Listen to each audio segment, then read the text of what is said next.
English honour student हो, second year में हो और डचेस ऑफ माल्फी को 50 बार तुमने इंटरनेट पे पढ़ लिया, बुक्स में पढ़ लिया, स्टोरी समझ नहीं आ रही है, so you are on the right platform. बिल्कुल सही वीडियो आपने ओपन किया है। इस वीडियो में मैं आपको बताने वाली हूँ डचेस ऑफ माल्फी की स्टोरी टेलिंग, नोवेल टेलिंग और टोटली इन हिंदी। बहुत डीप एक्सप्लेनेशन करूँगी, बिल्कुल भी शॉर्ट में नहीं बताऊंगी, because I know you are English honour students. It really helpful for your exams, because I was also English honour student. मैं भी इंग्लिश ऑनर स्टूडेंट रह चुकी हूँ। 2017 में पास आउट हो गया है मेरा। So I can explain you very well about this novel. और इसके एक नेक्स्ट सेशन में मैं आपको जो है आंसर्स का भी एक्सप्लेनेशन दूंगी, how to write answers related to this novel in your exams. So keep watching my video till the end. चलते हैं बोर्ड की तरफ without wasting any more time.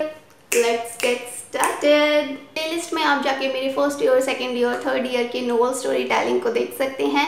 बहुत डीप एक्सप्लेनेशन मैंने किया है। आपको एनालिसिस करना अच्छे से आना चाहिए, आंसर्स का, थीम्स का यूज कैसे करना है, कब करना है, कहाँ करना है।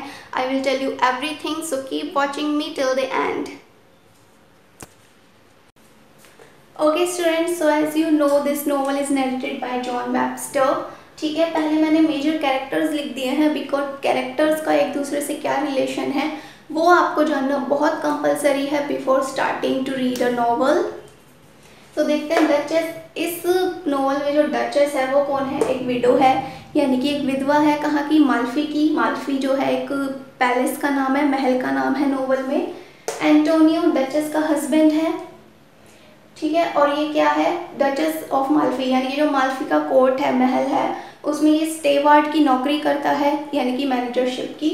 कार्डिनल एंड डुक फर्डिनेंड, ये दोनों कौन है? डचेस के भाई हैं। बोजोला कौन है? पूरे नोवेल का वो विलन है। देन जूलिया, जूलिया बहुत माइनर कैरेक्टर है, कार्डिनल की ये मिस्ट्रेस है, यानी कि प्रेमिका है कार्डिनल की। तो जो 5 मेजर कैरेक्टर्स हैं वो यही हैं, स्टार्टिंग के 5। इन्हीं को आपको माइंड में रखकर आगे की स्टोरी जो है स्टडी करनी है। तो चलिए अब मैं स्टोरी टेलिंग पर जाती हूँ फटाफट से। ठीक है, माल्फी क्या है पहले वो जान लेते हैं। माल्फी एक पैलेस का नाम है यहाँ पर, क्योंकि ये इस महल में रहती है इसलिए इसको टाइटल दिया गया है डचेस ऑफ माल्फी। ठीक है, ये कहाँ पे है? इटली में। और डचेस क्या है? Heroine of the novel. लेकिन ये क्या है? एक beautiful window woman, beautiful window, यानी कि विधवा होती है ये वुमेन। ठीक है, और ये अपने भाई कार्डिनल और फर्डिनेंड के साथ माल्फी कोर्ट में रहती है। और जो इसके ब्रदर्स होते हैं, कौन? Cardinal and Ferdinand. ये जो इसके ब्रदर्स है कार्डिनल एंड फर्डिनेंड, डचेस को स्ट्रिक्टली वार्न करते हैं कि अब तुम दूसरी शादी नहीं करोगी, स्पेशली उससे जो तुम्हारी नीची कास्ट से हो। ठीक है, यानी कि तुम अपने से नीची कास्ट में शादी नहीं कर सकती। तो ये इन्होंने जो है स्ट्रिक्ट वार्निंग दी थी डचेस को। और in the end of the novel क्या होता है? डचेस जो है अपने भाइयों के द्वारा मार दी जाती है और बहुत सताया भी जाता है इसको नोवेल में, क्योंकि ये एंटोनियो से शादी कर लेती है और एंटोनियो जो है बहुत ही नीची कास्ट का होता है, he belongs to beneath her rank. तो इसी के साथ साथ जो है बोजोला क्या रोल प्ले करता है? एक विलन का रोल प्ले करता है। कार्डिनल और फर्डिनेंड जो है बोजोला को अपॉइंट करते हैं अपनी बहन पर नजर रखने के लिए, और बोजोला डचेस को सस्पेक्ट करने लगता है, यानी कि उस पर शक करने लगता है। कब? जब उसे शक होता है कि डचेस जो है प्रेग्नेंट है।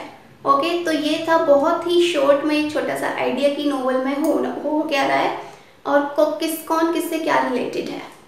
ओके, अभी के लिए आप इतना जानिए।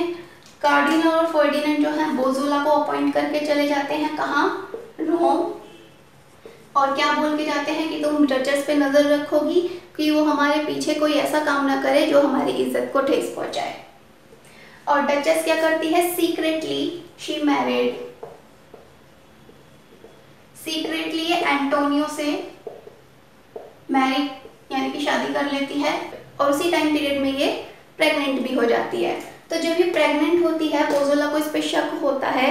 हालांकि बोजोला को अभी नहीं पता कि वो मैरिड है, और वो अगर बच्चा है भी तो किसका है, बोजोला को भी कुछ नहीं पता, अभी ये सिर्फ शक कर रहा है। ठीक है। और ये जो दोनों भाई हैं कहाँ जा चुके हैं, अपॉइंट करके रोम जा चुके हैं। So now it's clear that duchess is pregnant, pregnant है वो, ये क्लियर है। माल्फी के कोर्ट में अब क्या चल रहा है, डचेस इज प्रेग्नेंट। इस कोर्ट में और जितने भी सर्वेंट्स होते हैं, ठीक है, महल है तो जाहिर सी बात है बहुत सारे नौकर होंगे वहाँ, तो जितने भी सर्वेंट्स होते हैं वो डचेस की हेल्प करते हैं। उन सर्वेंट्स को वो सीक्रेट पता होता है कि डचेस ने एंटोनियो से शादी कर ली है और वो प्रेग्नेंट है और अब she is in labour pain. ठीक है, प्रेग्नेंट है तो अब से लेबर पेन होता है। और इधर जो है बोजोला, बोजोला का जो शक है वो धीरे धीरे यकीन में बदलने लगता है। कब, जब बोजोला टकरा जाता है एंटोनियो से। ठीक है, इन दोनों की आपस में चलते चलते थोड़ी टक्कर हो जाती है और चलते टाइम एंटोनियो के हाथ से एक होरोस्कोप गिर जाती है, यानी कि जन्म कुंडली वो गिर जाती है। तब बोजोला को और भी ज़्यादा उसका शक जो है कंफर्म होने लगता है कि हाँ वो प्रेग्नेंट है, लेकिन अभी तक ये कंफर्म नहीं कर पा रही होती है कि वो बच्चा किसका है डचेस के पास। ठीक है, और ये क्या करता है, सडनली बोजोला इस छोटी सी इंफॉर्मेशन को होरोस्कोप वाली को, क्योंकि ये बच्चे का होरोस्कोप होता है, इस इंफॉर्मेशन को ये ट्रांसफर कर देता है फर्डिनेंड के पास। कहाँ पे, जो रोम जा चुके थे कार्डिनल और फर्डिनेंड, इसको अपॉइंट करके ये इंफॉर्मेशन जो फर्डिनेंड को ट्रांसफर कर देता है। और जैसे ये इंफॉर्मेशन फर्डिनेंड को पता चलती है वो तुरंत रोम से निकल जाता है और बहुत ही फ्यूरियस कंडीशन में, गुस्से वाली कंडीशन में, बहुत ही एग्रेसिव मूड में ये डचेस के पास जाता है, सीधा उसके रूम में जाता है। ठीक है, रोम से निकल चुका है, इंफॉर्मेशन पाकर गुस्से में आया है डचेस से मिलने और इसको धमकाता है। ही थ्रेटन्स हर, वो इसे धमकाता है कि वो इसके पति को मार देगा चाहे वो कोई भी हो ही। ठीक है, क्योंकि अभी जो आइडेंटिफिकेशन है इसके हस्बैंड का वो सीक्रेट है, ना वो बोजोला को पता है ना वो किसी को पता है। बोजोला को पता होता हो तो वो डेफिनेटली इनको बता देता, इसलिए ये बोलता है वो चाहे जो भी है मैं तुम्हारे उस पति को मार दूंगा। देन डचेस क्या रिवील करती है, that she has dismissed Antonio from stewardship. ठीक है, ये बताती है कि मैं एंटोनियो को उसकी जॉब से निकाल चुकी हूँ। ठीक है, कौन सी जॉब, यानी कि स्टेवार्डशिप की जॉब जो ये माल्फी के कोर्ट में करता था, मैनेजरशिप वाली, उसको ये निकाल चुकी है। क्यों निकालती है, एंटोनियो की सेफ्टी के लिए। ठीक है, क्योंकि जैसे इसको धमकाया जाता है मैं तुम्हारे पति को मार दूंगा, तो ये इसको इसकी जॉब से निकाल देती है और थोड़े टाइम के लिए कहीं और भेज देती है। और यहाँ जो बोजोला है उसको एंटोनियो और डचेस पे शक रहता है, इसलिए वो क्या करता है, और जो बोजोला है डचेस के साथ एंटोनियो की तारीफ करता है, उसकी अच्छी बातें बोलता है, उसके बारे में सब अच्छा अच्छा बोलता है। एक तरह से जो बोजोला है वो डचेस का कॉन्फिडेंस, उसका जो ट्रस्ट है वो गेन करने में सक्सेस हो जाता है। लेकिन इसका मोटिव क्या होता है, डचेस को अपनी तरफ, डचेस को अपने में ट्रस्ट दिला करके जो उसकी शादी का सीक्रेट है वो रिवील करवाना। ठीक है, तो इसी तरह ये इसको अपना फ्रेंड मानकर इस पर ट्रस्ट करके सीक्रेट बता देती है that she had married with Antonio, और जो उसके पास बच्चा है वो भी एंटोनियो का है। तो ये सीक्रेट जो है बोजोला को बता देती है और बोजोला क्या करता है, इस इंफॉर्मेशन को इसके ब्रदर्स को ट्रांसफर कर देता है, ड्यूक फर्डिनेंड और कार्डिनल को। ये फर्डिनेंड और कार्डिनल को ये इंफॉर्मेशन दे देता है क्योंकि इसे पूरा सीक्रेट पता चल चुका होता है। ठीक है, इसके साथ जो फर्डिनेंड और कार्डिनल होते हैं, इसके जो दोनों भाई होते हैं, इस बात पर डचेस को उसी के कोर्ट में, माल्फी कोर्ट में अरेस्ट कर लेते हैं एंड प्रिजन्ड, अरेस्ट कर लेते हैं और उसी माल्फी कोर्ट में कैद कर देते हैं। ठीक है, और इसके बाद जो है डचेस को बहुत सताया जाता है, उसके भाइयों के द्वारा टॉर्चर किया जाता है, मेंटली एंड फिजिकली बोथ। तो अरेस्ट होने के बाद और बहुत डेली इसको टॉर्चर किया जाता है, सडनली इसके हाथ में ना एक मरे हुए आदमी का हाथ पकड़ा दिया जाता है। Dead man in the dark, अंधेरे में अंधेरे में क्यों? क्योंकि ताकि उसको लगे कि हमने तुम्हारे पति और बच्चे को मार दिया है, और जो उसके हाथ में उसको पकड़ाया जा रहा है वो उसके पति का हाथ है, ठीक है। लेकिन सच क्या होता है, वो एक वैक्स फिगर होता है, यानी कि मोम का पुतला, ठीक है। मोम का पुतला उसके हाथ में पकड़ाया जाता है, जिसे टच करके उसे फील हो कि ये इसके पति है और इसका बच्चा है, जो है मर गए हैं। लेकिन ये सच नहीं होता, और ये अंधेरे में पकड़ाया जाता है ताकि उसे कुछ दिखाई ना दे। तो इस इंसिडेंट के बाद जो है डचेस बहुत ज़्यादा दुखी हो जाती है, और वो प्रे करती है अपने भाइयों से कि अब मुझे भी मार डालो और मुझे भी बहुत अच्छी मौत चाहिए। वो इसे धमकाते हैं दैट हम तुम्हें जो है स्ट्रैंगल करके मारेंगे, यानी कि फांसी पे लटका के मारेंगे। वो कहती है मुझे बहुत ज़ोर से खींचना, मैं अपनी मौत को खुशी से गले लगाना चाहती हूँ। तो इस तरह से जो है डचेस की डेथ हो जाती है, शी डाइड, ठीक है। इट मीन्स इनडायरेक्टली अपने भाइयों के द्वारा मार दी जाती है। तो डचेस की डेथ के बाद कार्डिनल और फर्डिनेंड को बहुत ज़्यादा पछतावा होता है अपने डीड्स पर, अपने किए कराए पर उन्हें बहुत ज़्यादा पछतावा होता है कार्डिनल और फर्डिनेंड को। ये कहने का मतलब है अपनी बहन की मौत के बाद इनकी आंखें खुलती हैं, और फिर सारे इंसिडेंट के ऊपर ये पछताते हैं कि हमने उसके साथ अच्छा नहीं किया, गलत किया। एक टाइप का कॉन्साइंस जो है इन दोनों का जाग जाता है। उसके बाद ये क्या डिसाइड करते हैं, बोजोला को रिवॉर्ड देने से, यानी कि उसको इनाम कर देने से मना कर देते हैं, और उसको दोषी ठहराते हैं कि ये जब कुछ भी हुआ है तुम्हारे ही कारण हुआ है, ठीक है। इस बात पर क्या है, बोजोला गुस्सा हो जाता है बहुत ज़्यादा, क्योंकि जिस काम के लिए से अपॉइंट किया गया था उन्होंने उस काम के लिए उसको रिवॉर्ड देने से मना कर दिया। तो गुस्से में ये क्या ठानता है, ये डिसीजन लेता है कि मैं इस चीज़ का बदला लूंगा कार्डिनल और फर्डिनेंड से, मैं रिवेंज लूंगा। और रिवेंज लेने के लिए वो गुस्से से कार्डिनल के रूम में जाता है। This is a cardinal room, ठीक है। कार्डिनल का रूम है, लेकिन कार्डिनल वहां प्रेजेंट नहीं है, ये बात आप ध्यान रखना, ठीक है। और रूम में क्या है, अंधेरा है।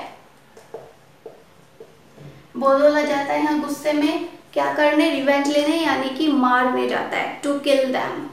लेकिन इसको यहाँ पे जूलिया मिलती है, और जूलिया भी जिंदा नहीं होती, वो पहले से ही मरी हुई होती है, कार्डिनल उसको पहले से ही मार चुका होता है, ठीक है। She was killed by cardinal, ये आप लिखते चलना साथ साथ, ठीक है। और सडनली क्या होता है, एंटोनियो की एंट्री होती है, कहाँ, कार्डिनल के रूम में। ये एंटोनियो आ जाता है, एंटोनियो कहाँ जाता है, कार्डिनल के रूम में, सडनली किसी काम से आ जाता है। तो बोजोला क्या समझता है कि रूम में किसने एंटर किया है, कार्डिनल ने, ठीक है। बोजोला सोचता है रूम में एंटर किया है कार्डिनल ने, और वो उसको,